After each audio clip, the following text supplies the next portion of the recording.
CC, baby, you done did something, and we gonna talk about it. Look, let me tell you something. We are already 10 seconds in this video. I thought that I would never go back to school, but I have already sent my application in for ICDC. I start in the fall. Hey. Just understand me. I'm trying to understand you, baby. Hey. Whoa. Wait a minute. When did CC get all that junk in the trunk back there? Child, don't she stay in Denver now? Wait a minute. By my calculations, it'll take me about 15 hours to get there. You know how lit you gotta be to have the cars throwing that ass with you? CC ain't playing. Woo! Somebody in the house right now with their lights flickering on and off like what's going on, and they say, child, CC just on the power line, ticking again. First set of bug stepping, let's go. Boom, cat, high, knees, turn it around, jump. Hey, poke it on out, jump. 1, 2, high, clap, sweat it out, hey, bug, hey, step, whoa, stanky leg, step, big old booty. That's the sexiest bug step I've ever seen in my life. She gets the victory. Come on, black women, give it to us. Oh, Lord. How you out there looking better than the beach? I never in my life wanted to be a piece of dinner more. When I was in school, they was asking what I wanted to be, and this is what I should have said. I want to be CC's dinner. And now it makes sense. My girl CC been a whole Super Saiyan this whole time, and we didn't know. Look, ladies, let me tell you something. Y'all not CC. Do not have yourselves at the bar, at the club with sparklers in your hair. It's not gonna work.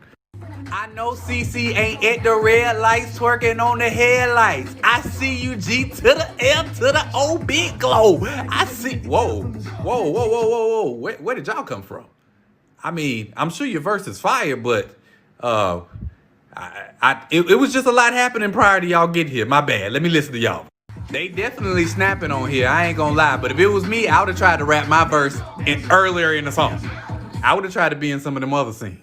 My girl CC a whole Super Saiyan and an airbender. Stop playing with my girl. Clean bug stepping, let's go. Skip to my loot, stomp. Ayy, skip to my loot, stomp. Ayy, skip to my loot, stomp. Ayy, stomp. Hey. Then my girl brought the east side stomp back. Ayy, CC said her knees is not for play. Them knees is not for play. Child, let me watch this video with my eyes closed so I can actually listen to the song. CC done took me on a whole ride on this Polar Express. I don't even want to go home, Jesus.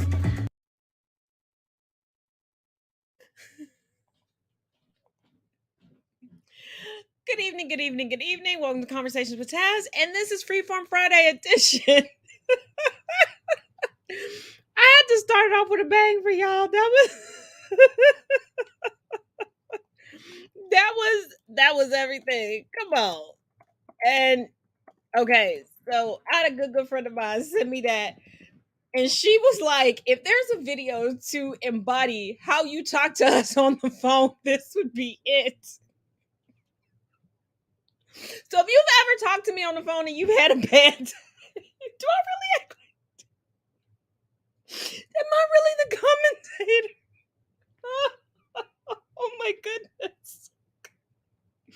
It's all in good love. It's all in good intentions. Woo! Oh. But we got some doozies for y'all tonight. Of course, you know, it's Freeform Fridays, so we're going to have some blind reacts up in here, but we do have some updates, and some of the updates are not going to be pleasant. And one of those unpleasant updates I'm going to hit you with right out the box, because I wouldn't be Taz if I didn't do that. I got to rip the Band-Aid right off. Coming from the Associate Press, because the Associate Press seems to be our bestie this week. Okay. Medical examiner. Jalen Walker was shot dozens of times. This is coming out of Akron, Ohio. Jalen Walker, the 25-year-old black man who died last month at the hands of police in Akron, Ohio, was shot dozens of times with 26 bullets recovered from his body, according to a preliminary autopsy report Friday.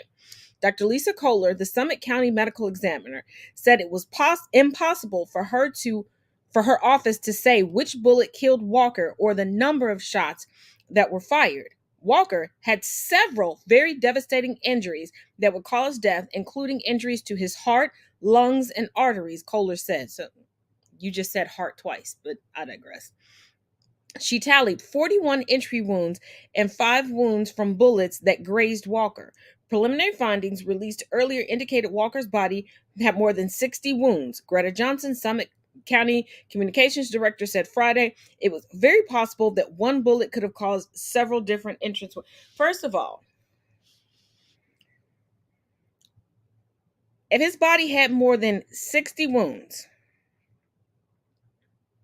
and 41, 42 reports have varied throughout the day because I've quadruple checked.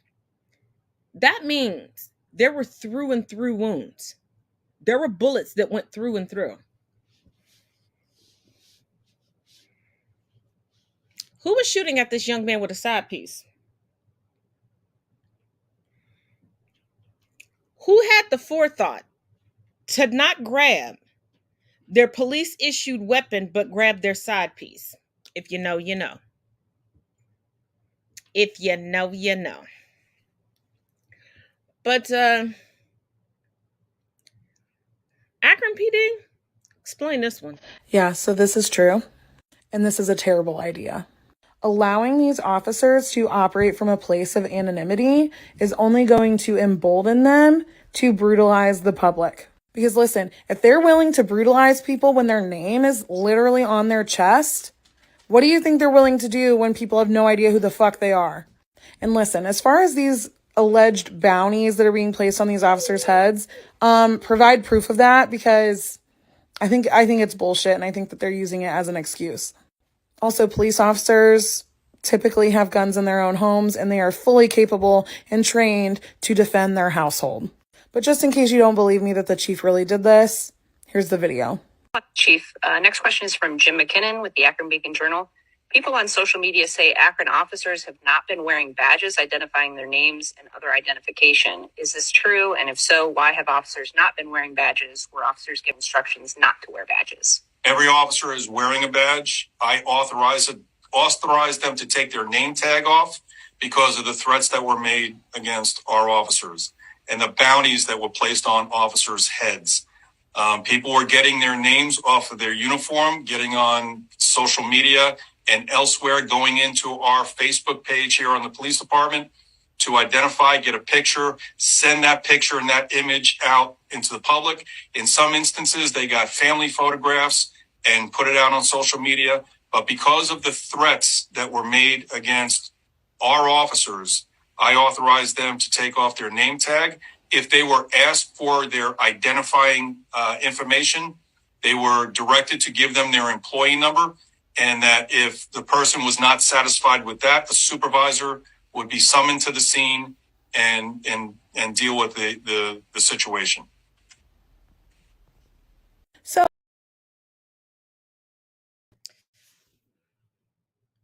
So you're willing to help them avoid accountability. You're not even telling them to give the badge number, their employee number, that takes longer to run down because most police departments are able to search by name or by badge number. You're willfully helping police officers avoid accountability. You have rogue officers that, with all of their identification showing, have illegally obtained a woman's phone, because Akron PD, you're currently being sued for illegally obtaining a woman's phone, taking explicit photos from her phone, taking pictures of it with your phone, and sending it to fellow officers and firemen. So now you want to shield your officers from accountability. And if you think Akron is the only one doing that, I think this is going to be an episode of Taz Ruins Everything. Take a look at this. Good morning, bad news. It is now illegal in Arizona to record police misconduct or brutality if you're standing closer than 8 feet away. If an officer tells you to stop recording and you don't, they can arrest you and charge you with a misdemeanor for interfering with police business. Now, proponents of the law say that it does have exceptions to allow recording while being questioned by the police yourself, or if you're inside of a structure or vehicle where it's impossible to get farther than 8 feet away. But if an officer decides that the recording interferes with police business, whatever that may be, those exceptions disappear and you can even be charged with filming your own arrest. And as a bystander, there's nothing in the law to prevent a cop from walking up to you while you're legally recording, thereby making the recording illegal. Alongside this law, Governor Doug Ducey signed 2 more laws that require police oversight boards that are tasked with investigating police misconduct to be comprised almost entirely of other police officers from the same law enforcement agency, which defeats the entire purpose of independent oversight. In other words, Arizona is creating a blueprint to criminalize police accountability and to arrest innocent bystanders for the crime of recording public officials. And even if this blatantly unconstitutional law is challenged and makes its way to the Supreme Court, we already know that the ultra-conservative court is eager to strip accountability and oversight from law enforcement.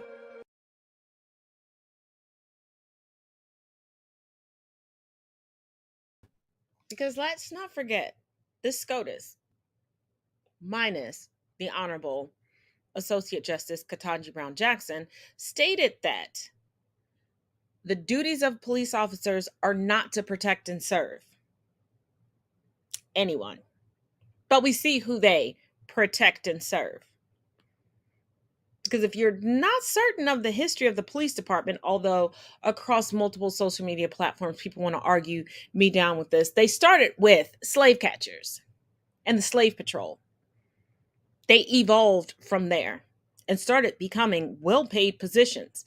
It's how the Irish that immigrated into the United States began to no longer be viewed as dirty and started to be viewed as white. You know, those indentured servants that decided that they were so oppressed and that they were a part of chattel slavery. Because I challenge you to look up the origins of the term blue bloods and realize why the Irish hold on to it so much. Well, Irish Americans, I should say. Let me clarify that. So, yeah. Tonight's going to be filled with some history and some fun. And let's get into some royal history before I disseminate a fellow YouTube blogger's soul. Let's go into some royal history. See you in 2 and 2. Not saying she deserved it, but I'm saying God's timing is always right. One of you asked me in the comments of that video to verify this, and I can tell you it is 100% true. Prince William will be the first descendant of Charles II, the Stuart king, to rule the United Kingdom. I find this story really interesting, so let's get into it. This is Charles II. He ruled over England before it was the United Kingdom from 1649 to 1685. He had over a dozen illegitimate children, but no direct heirs. For whatever reason, his wife could not produce a living child. This meant that the line of succession went through his brother. This is James II, who was deposed in the Glorious Revolution, to James's daughter Mary of William and Mary. She also died without children, so the line went over to her sister, Queen Anne. Now, we've talked about Queen Anne before. She had something like 17 miscarriages and did produce a few living children, but they all died young. So again, no direct heirs. This means that the British throne, it was the British throne at this point. Queen Anne had unified the United Kingdom. It goes over to the Hanoverian line, so you have all the Georges, William, and then Victoria. This is where that German blood enters the family. The Act of Settlement of 1701 meant that no Catholics could inherit the throne. There were still descendants of the Stuarts left through James II, but they were all Catholics, so they had effectively been disinherited. Although they would try a few times to rectify that situation, if you know, you know. But ultimately that is unsuccessful, so the line passes through Victoria, becoming Saxe-Coburg, becoming Windsor, and it ends up with the current queen. Fast forward to the marriage of the heir to the throne, Prince Charles, the Prince of Wales, to a commoner by the name of Lady Diana Spencer. Diana's family was more British than the British royal family because of all that pesky German blood that had married in. And Diana's Britishness was passed down to her from not one, but two of Charles II's illegitimate children. Her seventh great-grandfather was Henry Fitzroy, the first Duke of Grafton. This was one of Charles II's kids. Another of her ancestors was Charles Lennox, first Duke of Richmond. This is an illegitimate son of Charles II that Diana shares in common with Sarah Ferguson, the Duchess of York. Just another little bit of royal trivia for you. So, two of Charles II's illegitimate children, they had not married each other, obviously, but their lines eventually met back up and produced the Spencers. In the end, this means that William, if and when he becomes king, will be the first direct descendant of Charles II to sit on the British throne, and the first monarch with Stuart blood since the 1700s. They really said, we are playing the long game.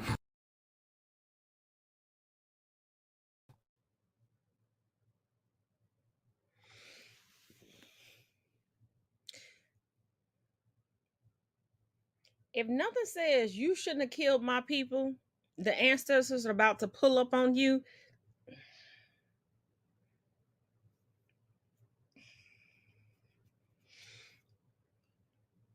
And I think it's very apropos that Prince Charles looks like he's walking around on his deathbed, like it is a moving hammock.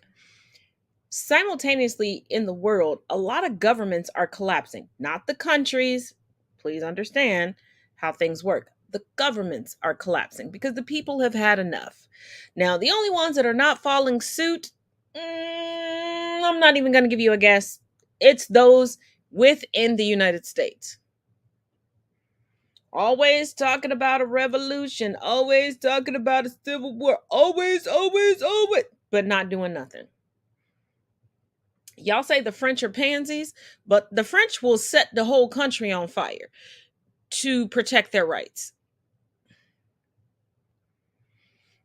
Just like I erupted a firestorm on TikTok by giving people history on how to impeach and remove the SCOTUS. Yes, there are several reasons you can do that, but there are two that are prevalent right now. Perjury and conflict of interest, which is running rampant. And I have laid out between TikTok and here how there has been perjury, how there has been conflict of interest. Then members of Congress are like, you know what? Let's pull them out. And I said, hey, don't lose the momentum. Start calling, start writing. We have midterm elections coming up. These people view themselves as the royal family of the United States because they get elected. They look at being elected as their get-rich-quick scheme. If you threaten to take that away from them, you would be surprised at what they're going to do for you.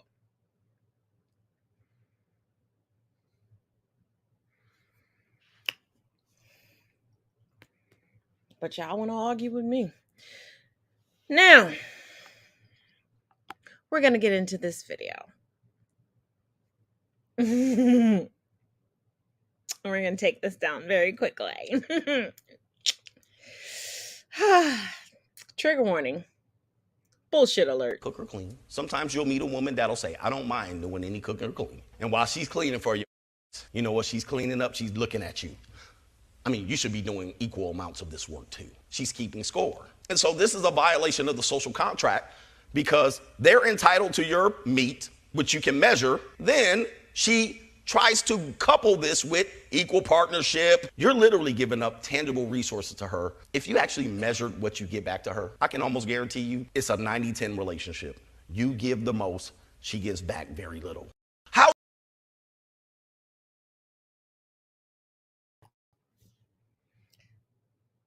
So you're going to talk about tangible resources, but not the tangible resources that a woman gives, but not the intangible resources. And you're not going to talk about the fact that you men want to conflate submissive with subordinate. And you want to ask a woman to provide 50-50 for the household, but you don't want to put 50-50 worth of energy in. And I used to say, you know what, it's not the 1950s anymore, but I have to correct even myself, because as much as I know history, what I was saying was incorrect, and I knew it was incorrect all the time, but I was trying to give white women a way to unify with us, because there's a difference between a white household at that time and a black household at that time, because a lot of white women were left high and dry because they were left just to be the domestics in their homes. Hence the fact that they lobbied for it to be law in certain places within the United States that black women had to leave their families and continue to be in the workforce. Because I know they like to tell you about when women entered the workforce, it was to help us with the war because all the men were gone. Black women, non-white women, were already in the workforce. That's why we didn't have a problem transitioning, and we already knew how to negotiate our worth. This is why white women had to sit on the sidelines and wait for affirmative action to come on, and they made it all about them. That's why they benefit from it more. But that's a conversation for another day if you want to have it. But see, in black households, the men knew to bring their checks in, they handed it over to their wives. That's why if the wives died before the husbands had no idea how to write a check, how many accounts they had, who their doctors were, how to run the households. These non-white women were the CEOs and CFOs of the business that was their families. White women were sitting around like, please, sir, can I have some more? Because their husbands would still handle the business of everything. And now the patriarchy has gotten to the heads of certain men who believe that just because they got a little money, they should get whatever woman they should get. And they forget that we can still have standards. Because you've convinced us, especially black women, that we should just take a breathing, living body and be happy with it. But see, here's a sneaky little thing. You slept on us so long that we became the most educated demographic within this country. And we started doing it for ourselves. See, it wasn't just a song. It wasn't just an anthem from the 70s. The sisters are doing it for themselves. We been doing it for ourselves. We just started to step into our power and realize that we do not have to take the underrungs of the fabric of society. We can have preferences. We can have standards just like the men. We are not going to come in and be a replacement for your mother that you can ejaculate in. And that bothers a lot of men, because the only way that they identify their masculinity and their manhood is their dominance on a woman that they have zero respect for, because they still going to be out there cheating with the man that they really want. Because no man who's really attracted to women is going to have a problem with any of this. They're going to date on their level or step their game up to get the woman that they desire.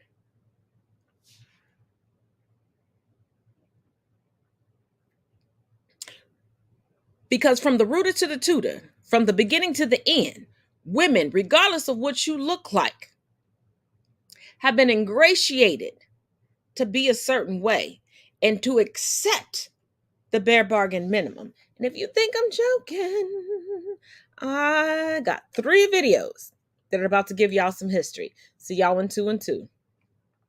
Let's talk about the outdated practice of practice babies. Now, this was going on from 1919 all the way to 1969.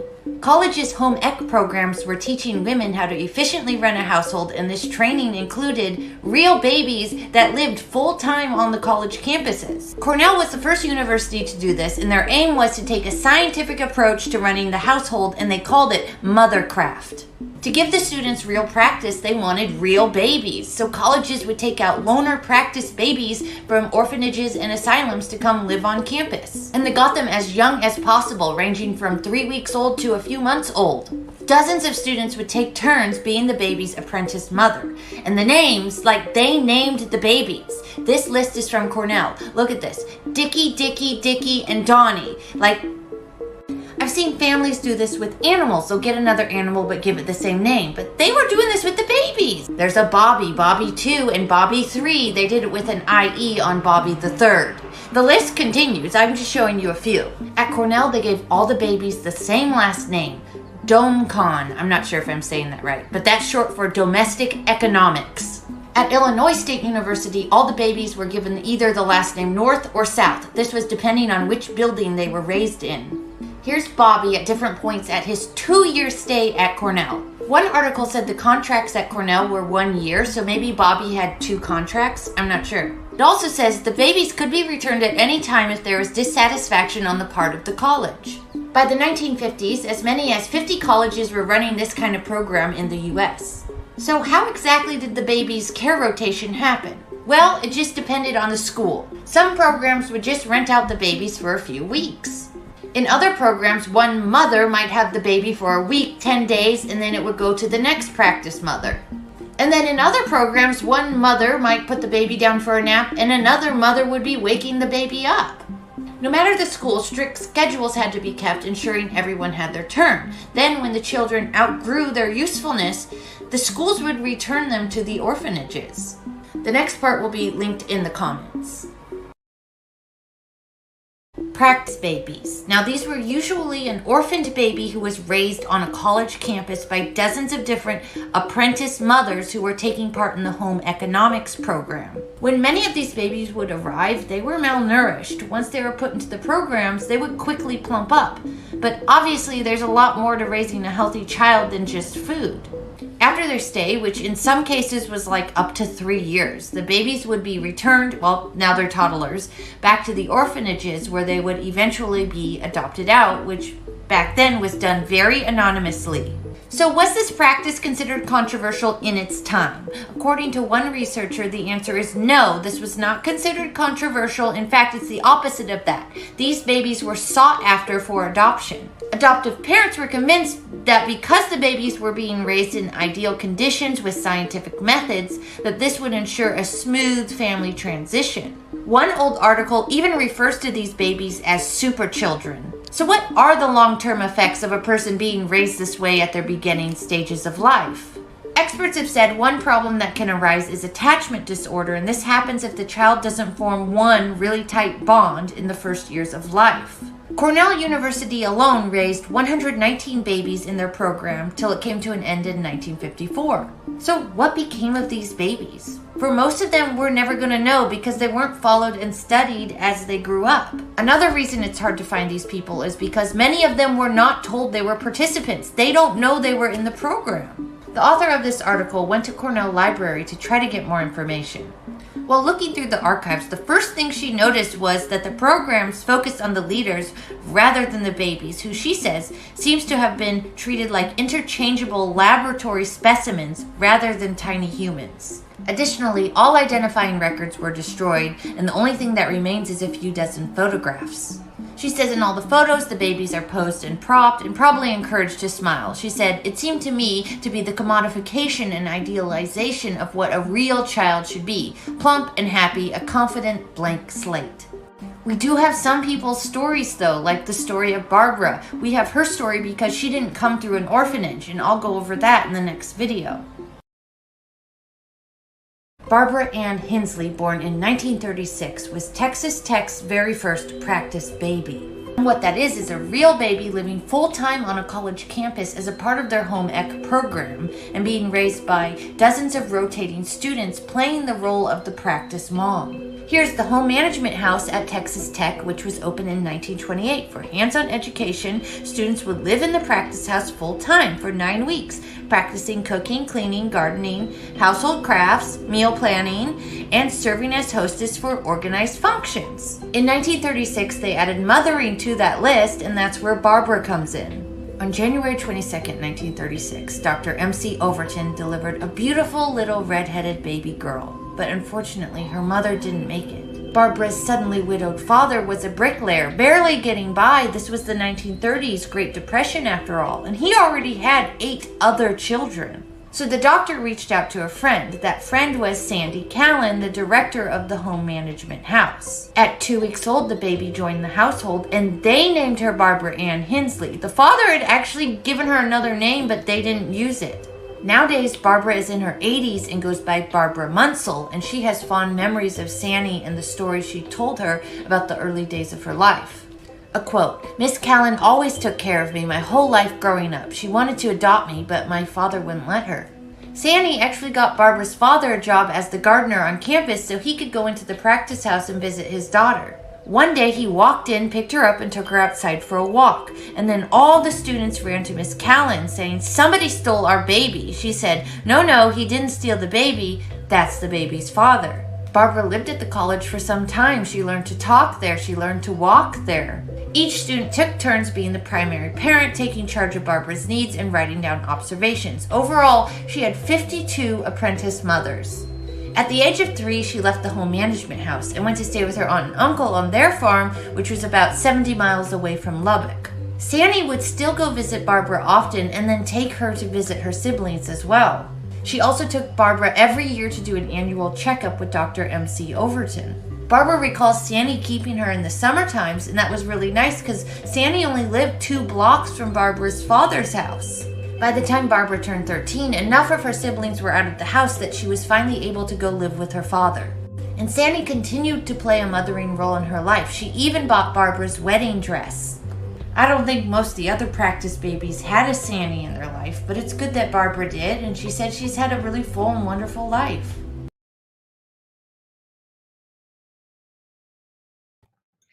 Now, for everyone that attacks adoption advocates, this is why. Do you see why the United States has this mentality regarding children up for adoption? In high school, if you take home economics, I didn't have home economics in my school, but there were other people that were given eggs or given a play baby, a doll baby. Why couldn't they do that? They took children and damaged them for life. Imagine in your formative years being called multiple names, having multiple people love on you and nurture you. And then one day that stops. I'm glad that Barbara believes that she had a full and healthy life, but she didn't. She didn't. My heart goes out to her father because look at what this country is willing to do. They will pay you to make your child an experiment, but not pay you enough to take care of that child, not supply you enough to do for that child.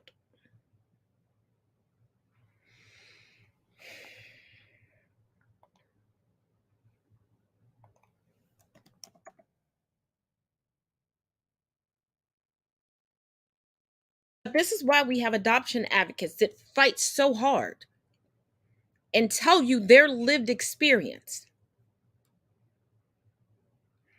And when people tell you that adoption is so great, it is not. It is traumatizing. Whether it's a full-on sealed adoption, an open adoption, a single parent adoption, there is trauma involved.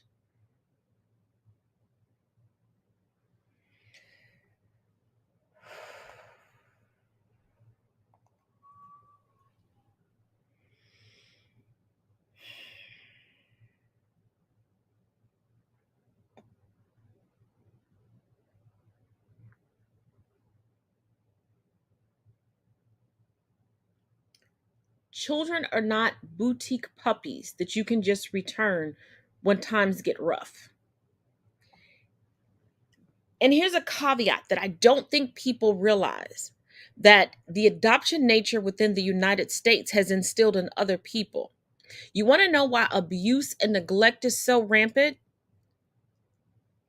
Because people literally believe I can return this child.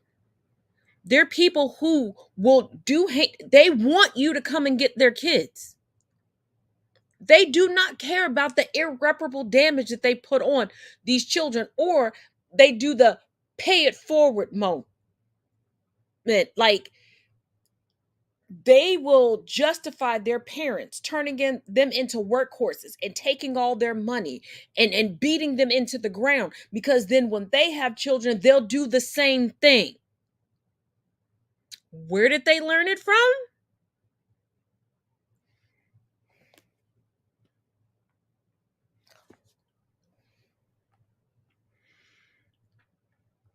And on the flip side of that, you know how we're pro-life, let's save the kids, all abortion is wrong. Oh, they are remixing that definition. Think I'm joking? Pay attention. Ms. Foster, you think a 10-year-old would choose to carry? In the 10-year-old case, first of all, the Ohio... No, my question is, would a 10-year-old choose to carry a baby? In the Ohio case, the Ohio Attorney General said that abortion would have been justified. Focus on the question, please. Would a 10-year-old choose to carry a baby? I cannot... Do you think a 10-year-old should choose to carry a baby? I believe it would probably impact her life, and so therefore it would fall under any exception and would not be an abortion. Wait. It would not be an abortion if a 10-year-old with her parents made the decision not to have a baby that was the result of a rape? If a 10-year-old became pregnant as a result of rape and it was threatening her life, then that's not an abortion. So it would not fall under any abortion restriction in our nation. Ms. So a uterus-carrying individual who touts themselves as a medical professional, because I know at 10 years old, the trauma of being violated would have sent me spiraling. Hell, I was a full-grown adult, and it sent me spiraling. And that wasn't even the first time, but I digress. We can talk about that on another day. But a 10-year-old would not be able to properly sustain that pregnancy or be able to sustain life if they survived delivery. And now all of a sudden, it's no longer an abortion because it's an exception. But wasn't it 24 hours before that y'all claimed that this young lady didn't exist and that it was a lie? Weren't y'all the same ones claiming that a woman or anyone carrying a uterus could not become pregnant because the body would shut down due to trauma? You know, they were confusing a uterus-bearing individual with a duck because that's what happens with ducks. If you think I'm joking, verify it for yourself. So now it's not an abortion? It makes me wonder what's going on with her 10-year-old.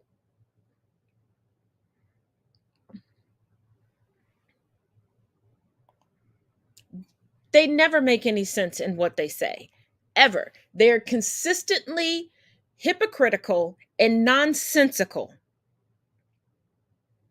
Because trust me, when these mistresses, when these daughters, when the friends of these daughters start getting pregnant, because right now, the talking point is, well, white women generally have 3 to 7 kids before they decide to have an abortion. It's Black women that are having abortions because of one-night stands. If that was true, how were the birth of white babies dwindling? And see, they're trying to force birth as if every white woman is going to procreate with a white man. Yeah, I said it.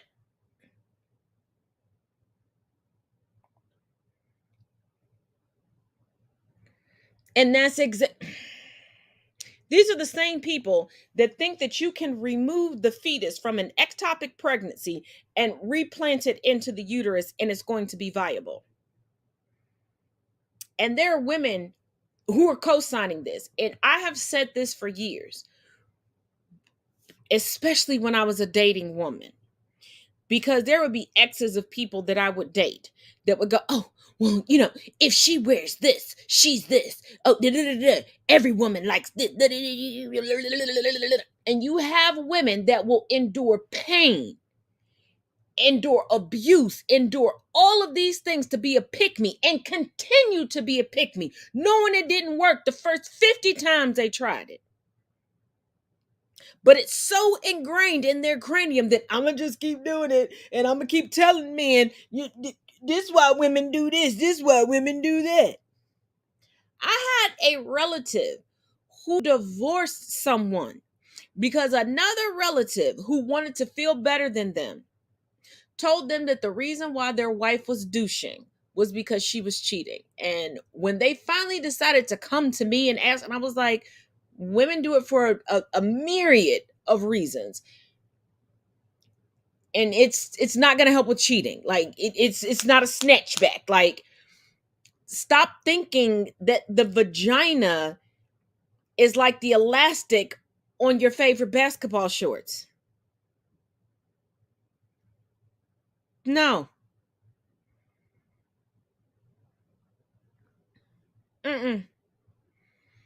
And just like the doctors, especially women doctors that want to give the father stitch to women, you should be ashamed, because you don't even understand how your body works, because all you're doing is increasing pain and discomfort for women and breaking up homes, because you have women who can no longer have sex comfortably or safely.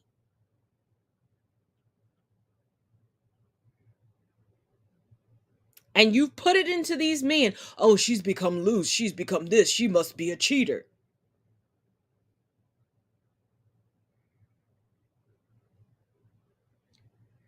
Say just use less words and less effort to say you've never been pleased. You've never explored your own body to be able to direct somebody as to how to please you.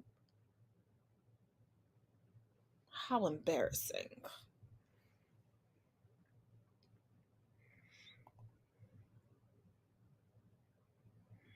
Because she's 10 and they're now trying to redeem themselves,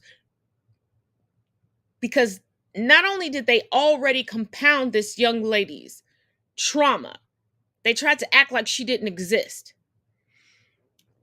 Then they put out the name of the doctor and put out false accusations on the doctor. You know what? Hold on. Hold on. Oh, look at that. I got receipts on that too. Of course I do. Here we go. Well, it looks like the Indiana AG that went on Fox and said that the Indiana doctor did not report that she helped the Ohio 10-year-old rape victim get an abortion is wrong. He was wrong, and so were the people in my comment section on my last video that were defending him. And the attorney for Dr. Caitlin Bernard has sent the AG of Indiana a cease and desist letter after he suggested that Dr. Caitlin Bernard did not report that she provided an abortion to a 10-year-old rape victim. Here's the cease and desist letter, and I hope Dr. Caitlin Bernard's attorney goes after every single one of them who said false and misleading information about Dr. Caitlin Bernard and put her life at jeopardy. Go after every single one of them, including Fox. If you'd like to read the cease and desist letter, pause to read. Indiana University Health System said that they conducted an investigation and found that she did not violate any privacy regulations. And also in a statement, Bernard's attorney, Kathleen Delaney, said, "My client, Dr. Caitlin Bernard, took every appropriate and proper action in accordance with the law and both her medical and ethical training as a physician." And she also said that we are considering taking legal action against the people that smeared Dr. Caitlin Bernard's reputation.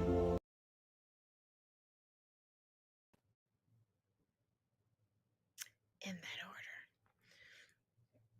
But y'all know it wouldn't be a show with me if I couldn't embarrass a Trump. Wait for it. Now it's being reported by several news agencies that Ivanka Trump is historically humiliated as January 6th committee plays video of her dishonest testimony, followed immediately by the video of her chief of staff officially contradicting her. And if you missed the episodes where we did a deep dive in it, because even Trump was verklempt, and we know he does not want to go against Ivanka, so he tried to make it seem like she was manipulated. She tried to initially say that she knew that her father lost and that she was trying to convince him, blase skip de boo de boo de boo. But then her husband came through and was like, "Oh, I was just trying to get pardons through."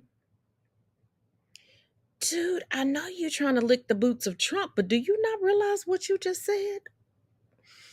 And then other people came up and was like, no, No, she was high-fiving daddy. She was like, because think about it. Ivana Trump, just like Trump's grandmother, who established the Trump company and the Trump name and started turning a profit for the company. How he turned out so misogynistic, I think it may have to do with the fact that his mother had untreated depression and his father just didn't give a damn. And his father just didn't have the ability to talk in public, and loved the fact that he would talk in public, and the fact that his older brother Fred, who should have taken the helm, wanted to branch out from the family because he realized his family wasn't shit. I digress from all of that. So yeah. Because think about it. Ivana Trump did not believe in nepotism. So if you were going to join her companies that were far more successful than Donald Sr. And why nobody refers to him as Donald Sr.? Because he is a junior. So technically anywho. Makes you wonder what kind of grifting they learned from daddy. But also with Ivana, I'm not a conspiracy theorist, but take a look at this. Oh shit, guys. So, breaking news. The results of Ivana Trump's autopsy are in, and it appears as though she died from her fall. Blunt force injuries due to her fall down those stairs. That is the cause of death. There was not a heart attack or a cardiac episode that caused her to fall. It stinks. It really stinks. Now, also, there were rumblings within the journalistic community, excuse me, that, and it has not been substantiated, that Ivana herself placed a call to 911, and then she was found at the bottom of the steps. Once again, not a conspiracy theorist. Anything could have happened. She could have suffered from syncope. For many years, I did, which you will just faint.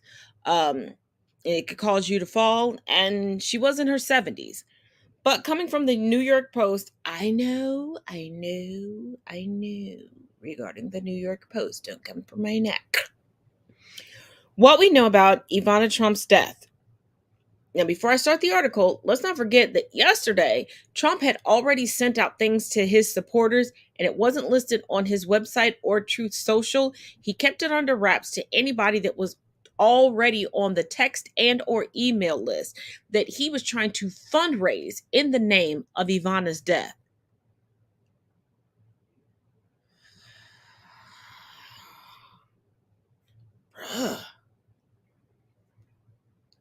Ivana Trump was found dead at the bottom of a staircase at her Upper East Side townhouse on Thursday, and a medical examiner determined she fell down the flight of stairs.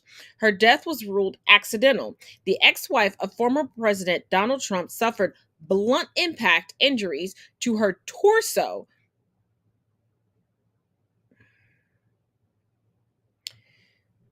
The New York City Medical Examiner's Office said. There's a lovely documentary on Netflix about another woman who fell down the steps and died due to torso injuries.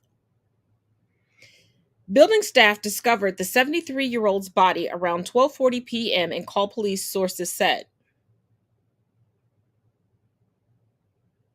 This woman was a world-renowned athlete and trainer and kept herself in impeccable condition.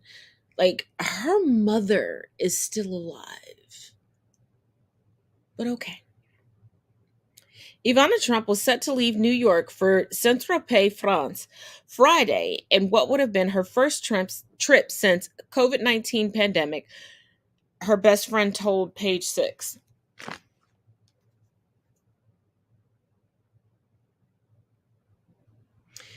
And this happened the day before Don Sr., Don Jr., and Ivanka were supposed to testify in NYC.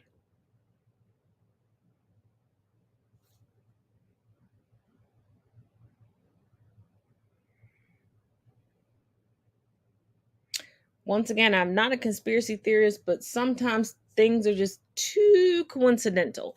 And I was thinking, and a mutual of mine on TikTok said the same thing. I wonder if she has an expose hidden somewhere that's going to come out. Like maybe she told a close friend. And let's not forget that Donald Sr. committed marital rape against this woman.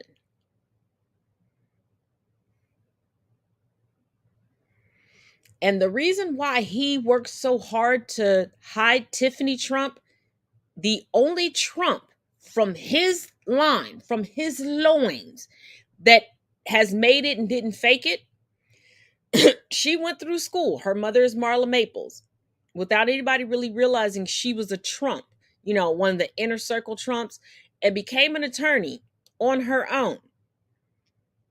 When he was campaigning, you rarely saw her. You don't really hear him talk about her. There's no subpoenas for her. She's not in the inner circle.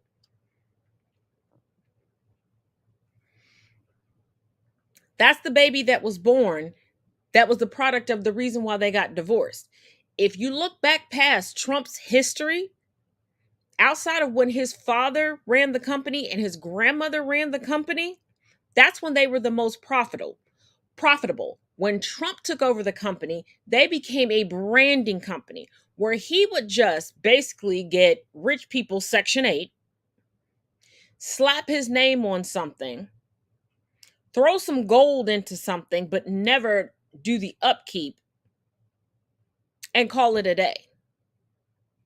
He stopped being profitable when Ivana was no longer in his life. And let's not forget, she's the only ex-wife that has successfully gotten her worth out of him.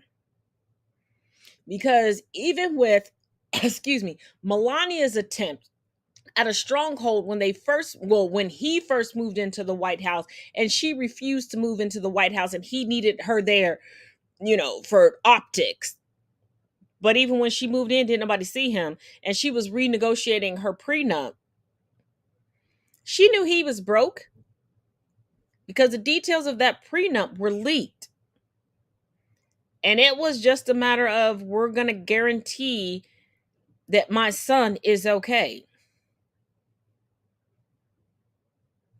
And while he's screaming all this, immigrant that, Marla Maples is the only non-immigrant wife or baby mama he's ever had.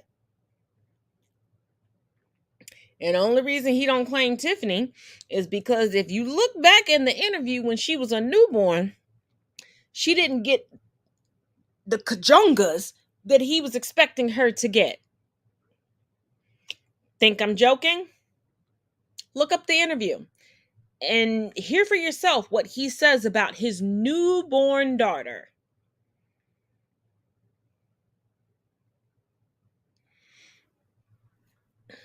No, that's not suspicious at all.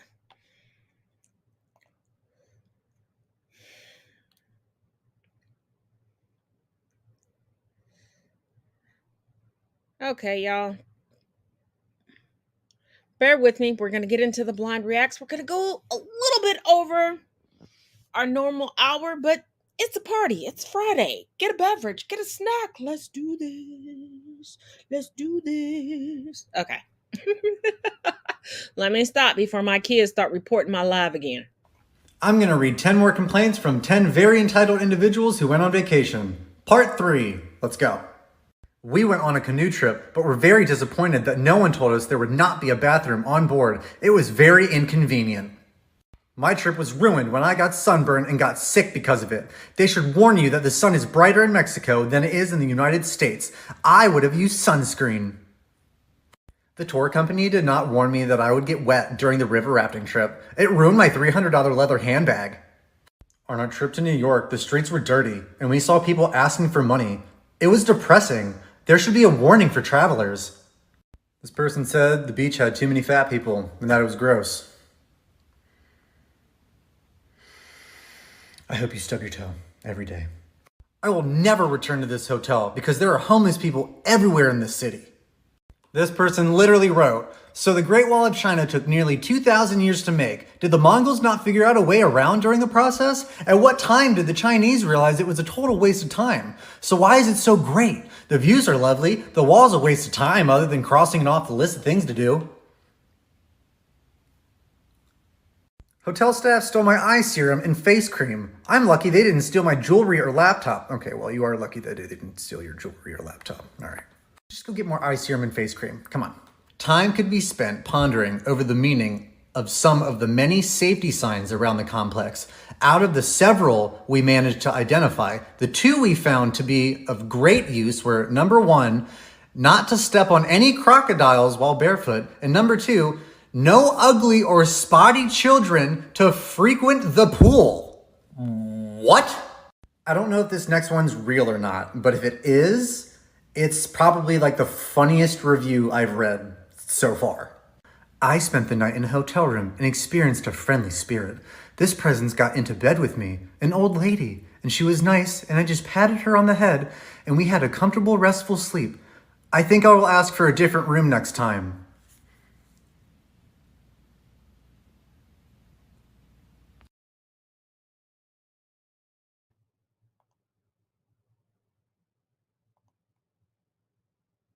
Let's go backwards. How do you pat a spirit?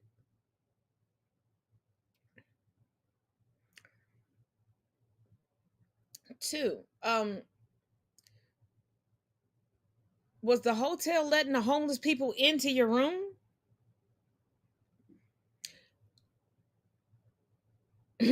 Three, I'm pretty sure you were built uncomfortable, and that's why you felt uncomfortable, because you paid for your date to be there with you. So you was feeling there was a bunch of thick madams on the beach and you was feeling some type of way. It's okay. Thick summertime is thick madam season, okay? Accept it. The rest of us have accepted it. This is their time to shine. We know they rock the hell out of the maxi dresses, swimsuits, all of that good stuff. Okay, we know this. Accept it within your soul. And you didn't know that going closer to the equator, the sun would be. Of course, you didn't. You were educated in the United States. Let me guess. In a southern state where the Daughters of the Confederacy or Greg Abbott or DeSantis determine what you can learn. Let me guess. They told you science was a part of an agenda. Lord have mercy. I got so many questions too.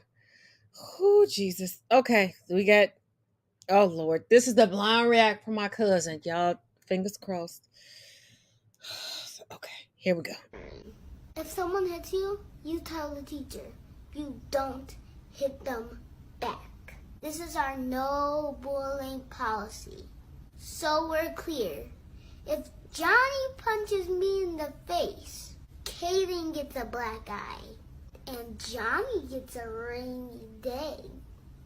Then that means on Friday, Johnny doesn't get any treasure box.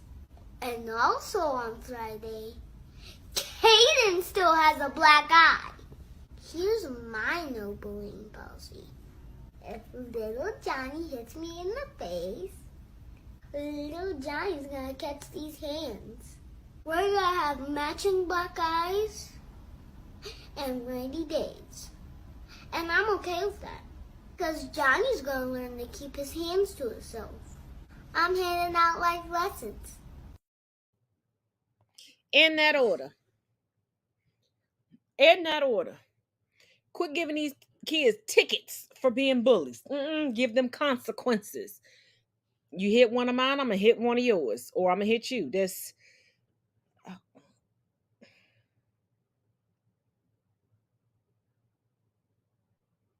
Okay, this next blind react, this is why I'm twisting my face, because I mark them when somebody is like, I'm sorry. This has a I'm sorry disclaimer. Lord have mercy. Here we go. My fiancé cheated on me at the start of our relationship, says it doesn't count because it was with his sister. We've been together just over 6 years since the very beginning of college. We've never had any significant issues and he's been a good partner throughout our relationship. We live together and are getting married in September. Or at least we were going to get married in September. Now I don't know if I can go through with it. His sister and I had an argument yesterday that culminated in her telling me my fiancé had cheated on me with her about 5 months into a relationship. He defended himself by saying it doesn't count as cheating if it's with your sister, and the only reason he did it was because he was less experienced than I was and he wanted to practice so he'd be better for me. I don't even know how to respond to this. I've gone to stay in a hotel for now because I need time to collect my thoughts before I make any decisions. I feel like if he'd admitted he'd made a mistake and clearly regretted it, I'd be able to forgive him. Though it would still weird me out that he cheated on me with his sister. The fact that he's trying to justify himself and doesn't think I should be mad makes me wonder if we have a future together. I don't have anyone to talk to and I'm hoping the internet hive mind can help me sort out my feelings about this. Any advice? Thoughts? First of all, the fact that the sister agreed to this, because you didn't say stepsister, you didn't say best friend, you didn't say fake sister, you didn't say bestie from high school and they just called themselves sisters and brothers. The fact that that was her dunking point, she was trying to get you to go away. That's her man. That's her man. And him trying to justify it means he's going to go back.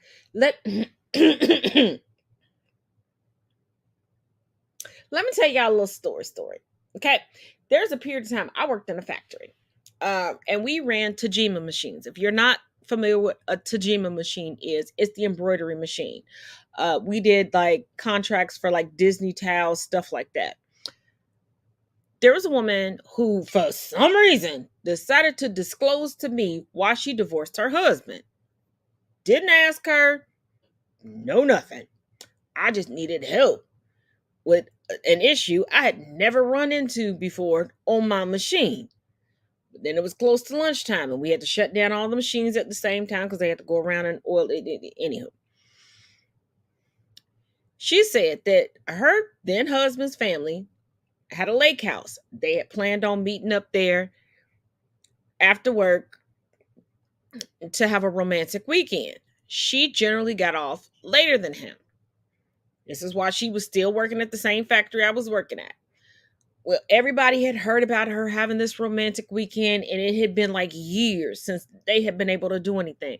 So people were like, girl, I'll work to make up the stuff on your machine. Yeah, I'll throw in an hour. Da, da, da, da, da. So she got to hit the road early. She comes in. Now, facing the lake, she said, are some beautiful doors. They're glass, like the like glass and wood, like lattice doors. So she thought that, she has a key to those doors. She would like get herself sexied up and make a grand entrance into there because that's where he likes to watch TV. She rolled up, looked through the glass, and her sister-in-law was Golf 3000, her husband. Yes, her husband's blood sister was Golf.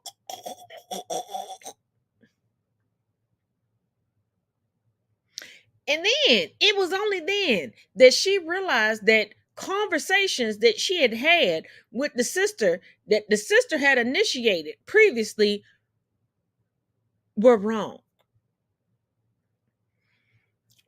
And when because I was like, okay, well, maybe this girl was talking in code. And when she started telling me, I'm like, bitch, you stupid. Because when the girl was like, well, how's sex with my brother? Is the size good for you? Like, can you handle it?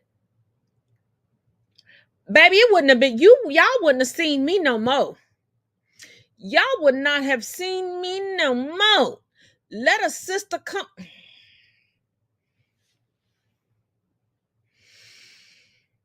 Talking about I wasn't as experienced. First of all, how experienced did you assume this woman was? Because this seems like some male ego assumption. Because personally, I've dated a multitude of people that we have not kissed, held hands, let alone done anything else. I have never bought into that because I'm in a relationship with somebody, I'm supposed to give my body over to them. And part of that was when I was in high school and broke up with a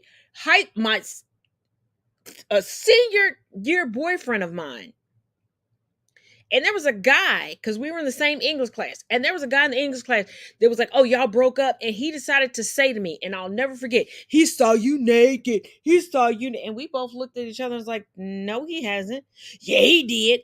Why do you assume dating leads to sex? Like, is that the only reason you date?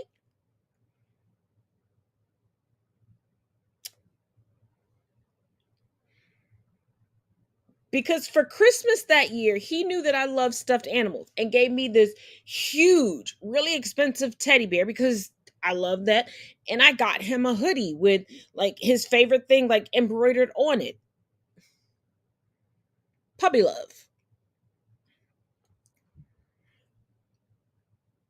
But yeah, you got that right. This is definitely VC Andrews, but Jesus, y'all be killing me with these blind read.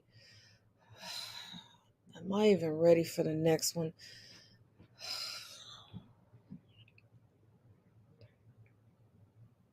Now let me give a small caveat. We do have some more updates.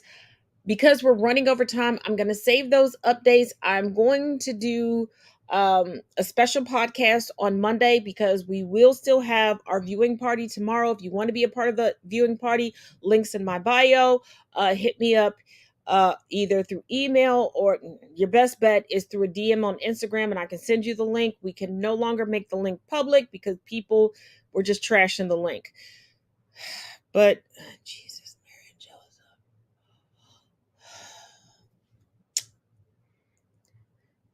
Just a reminder, I'm out of the office all next week. Margin, try not to colonize my desk and give everyone smallpox while I'm out. I don't think you're allowed to say that. Yeah, we can't keep making fun of Martha just because she's white.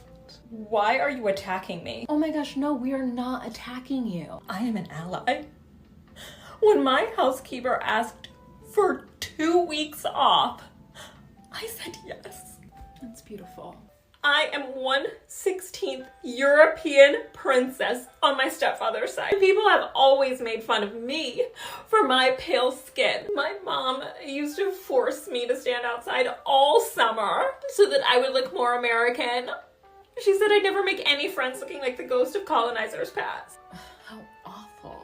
She's been through so much. That is real oppression. I am strong. Okay, at this point, Margin, I do think you need to apologize. Just say you're sorry. Her heart is in the right place.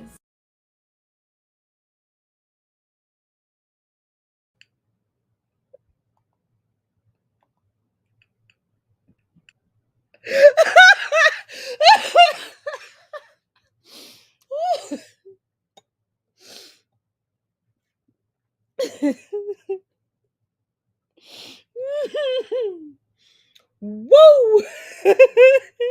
I'm not.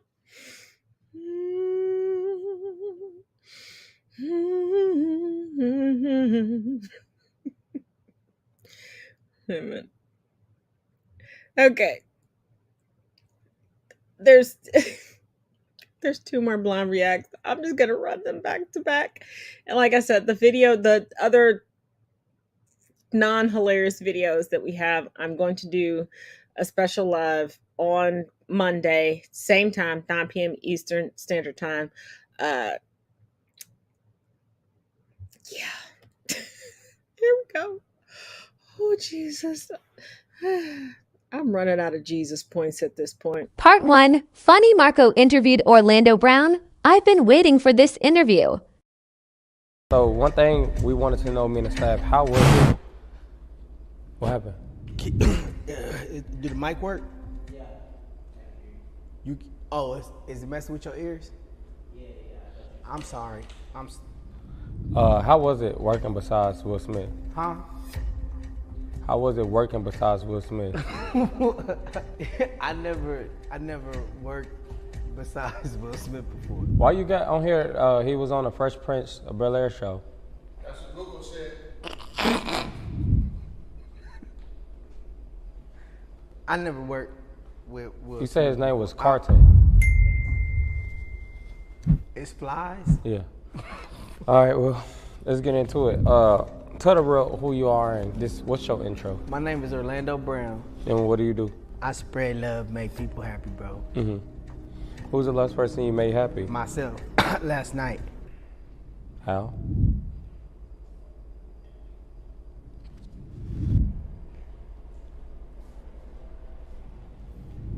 He waving at you. With that being said, how was it, like everything, like, your whole story and working with? Well, working with Damon Wayans is amazing. I love him. Do you feel like you fumbled the bag? No, I feel like I took certain risks that put me in position to shake being typecasted. What does that mean? That means that sometimes you got to take yourself more serious than others take you, and know what you know and know what you don't know. Mm-hmm. I know I can make people happy. I know I can entertain. I know I'm a good person. What I don't know, I can't tell you about. Mm-hmm. 3 good words that describe yourself. 3 words to describe yourself. I said, 3 words to describe yourself. 3? I'm sorry. I love you.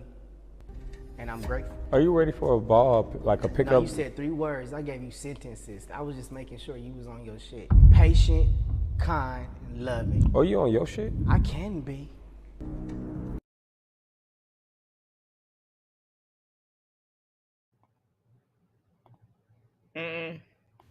Part 4, people complaining while on vacation. Let's get right into it.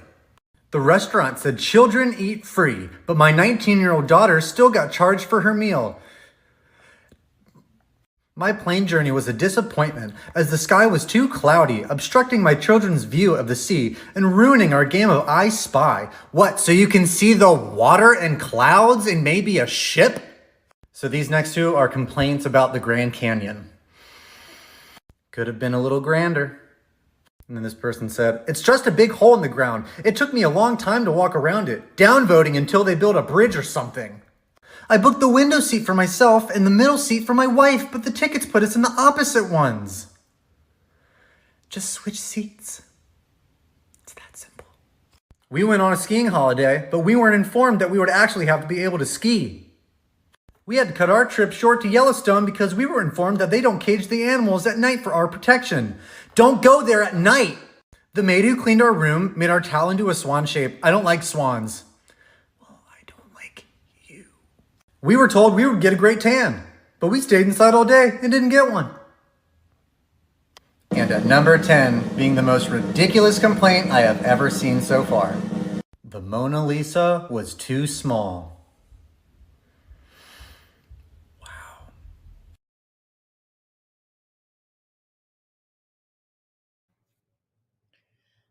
Over this ghetto, I wanna leave. Yeah. So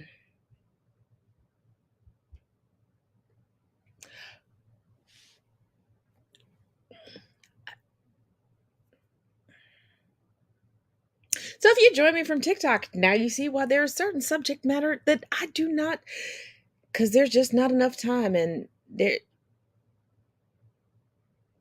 community guidelines.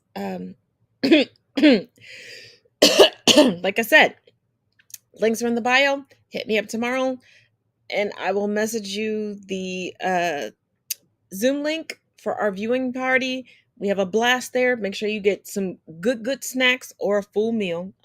I'm usually the one with a full meal while we watch what we watch. Don't judge me.